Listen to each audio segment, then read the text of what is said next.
Hi everyone and welcome to my New York vlog. So we have reached Abu Dhabi. We just got out of a 13-hour flight. It has been really tiring, and here is the plane. That's the one that's going to be taking us to New York. And vlogging on my DSLR is killing my hands, so I don't know how successful I'm going to be doing this all the time, but we shall see. The voltage applied to these electrodes is increased to a greater amplitude. It's day 2, but I couldn't really film anything yesterday because I was so tired. I reached my hotel at 6 p.m. and it was Christmas Day. There wasn't really much to do. All we really did was eat at the closest place that we could find. We just hit the hay straight away because we were so tired, and we actually got up at like 4 a.m. as well. It was really hot in our room, and I couldn't go back to sleep after that. And I just want to say the first thing that I noticed about New York, well, specifically when I was at the airport, was that the toilets self-flush, which was quite violating for me, to be honest. I was like, what the hell is going on? And then the second thing I noticed is that you guys don't have a sound for when you're crossing the road. It's just a silent white symbol of a man walking, so it's a bit different. And also the pedestrian lines in Australia, they indicate that pedestrians have the first right to cross the road, whereas here you have to wait until you can walk. I don't know what the visually impaired do, because they can't feel or they can't hear a sound coming out for when it's okay to walk. If you're a New Yorker, tell me what they do, because I'm concerned for the visually impaired.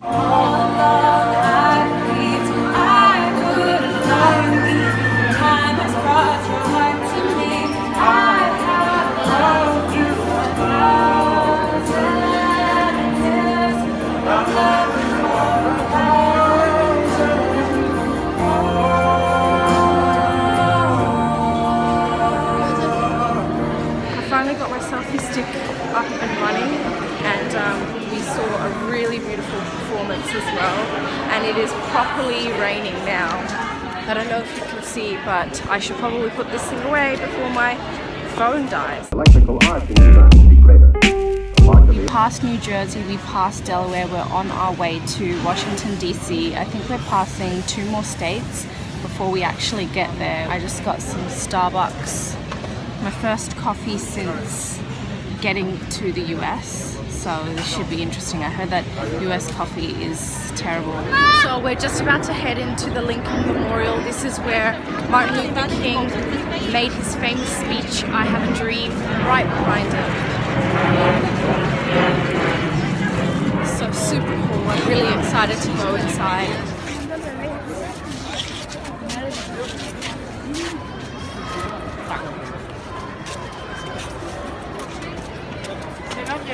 So apparently that tall tower behind me is the reason why Washington can't have any skyscrapers. It's actually a law. It's an obelisk dedicated to George Washington. It is the tallest in Washington, DC. So we've now reached the place where the president is going to be inaugurated.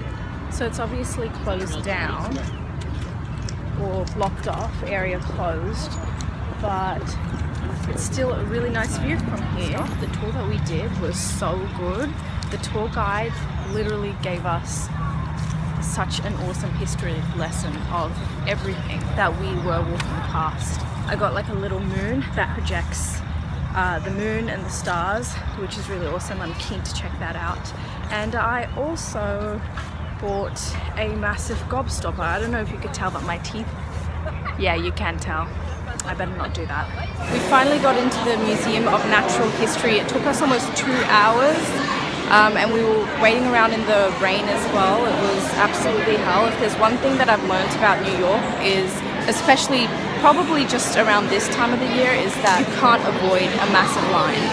Everywhere we have gone to so far has had a massive line. My feet are killing me. We finally reached the dinosaur room.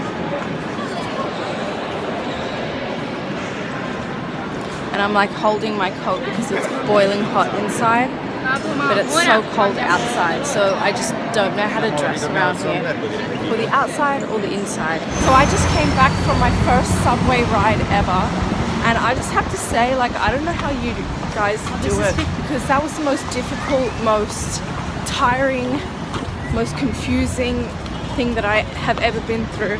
And I think it's the worst train system that I've ever experienced. I'm not even kidding. Like, how do you even tell what stop to get off at if you haven't heard the guy on the microphone? What are you gonna do if you're listening to music? I guess you can't listen to music on the train. Anyway, I'm just angry because this whole day I had to spend in lines. So, rant over. I've never been more cold in my life. Waiting in this line for over an hour to see the Statue of Liberty. It's the coldest day I've ever experienced in New York. It becomes, the more dangerous it is for anything that may be placed in its path. Seeing the Statue of Liberty took the longest because the lines were the longest, and it was so freezing because obviously it's by the water, and it took over 2 hours just to get here. But there are a lot of people here as well. The next stop is Ellis Island, so I think we're going to go soon. We're now at Ellis Island, the National Museum of Immigration, where the people of America first came in the 1500s to the 1800s.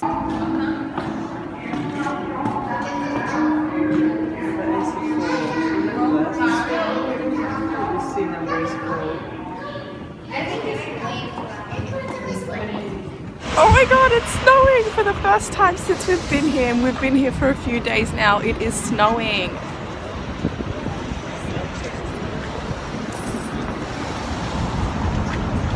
Oh my god, the snow's going all over me. This is the best.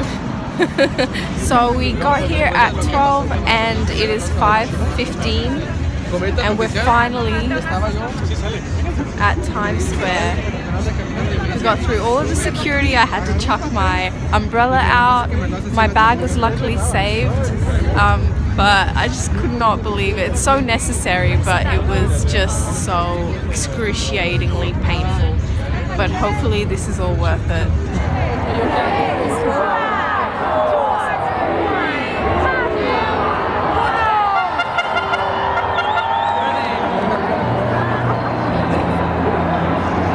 Look at people!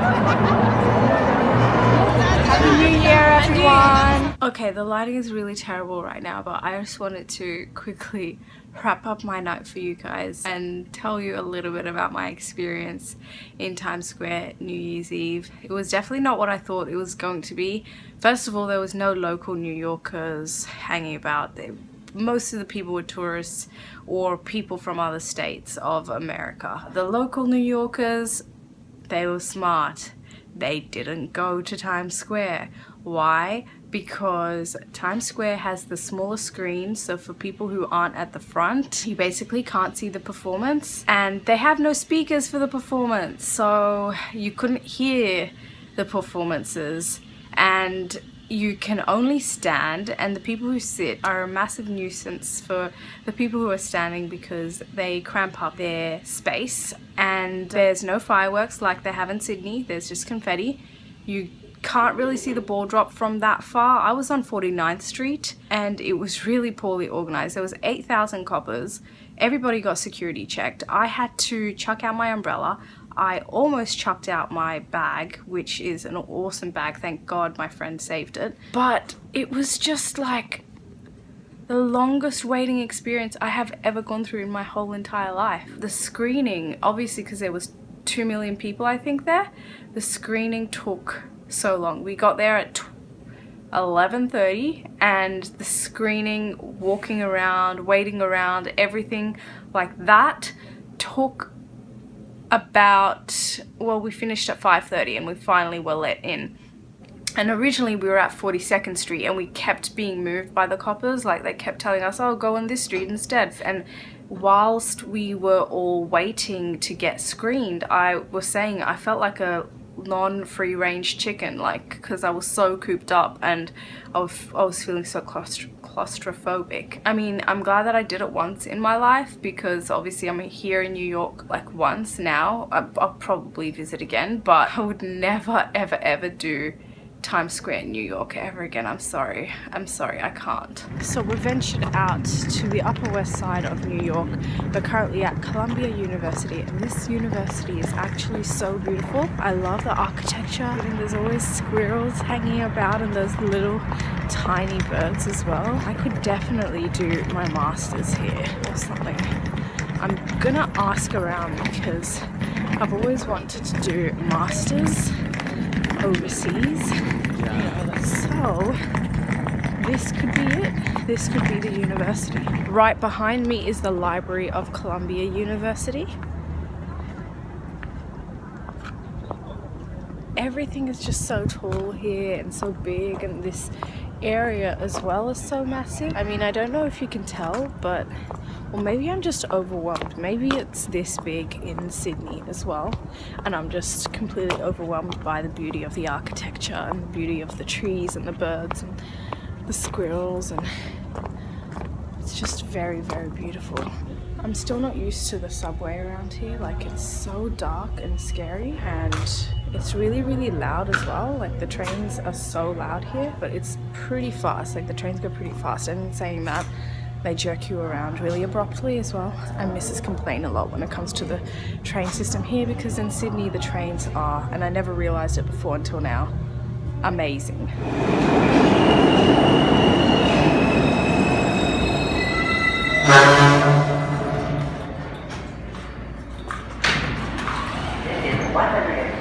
What are they doing? It's currently New Year's Day and the ducks are celebrating.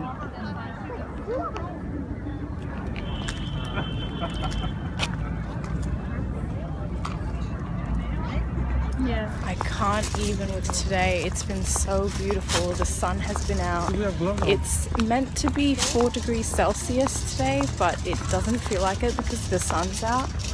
And after going to Columbia University and now Central Park, like, I'm in such a better mood than I was yesterday in New Year's Eve. It is a beautiful first day of the year. Touristy stuff saying I love intercourse, PA, and I'm like so shocked. What the hell is going on with the Amish?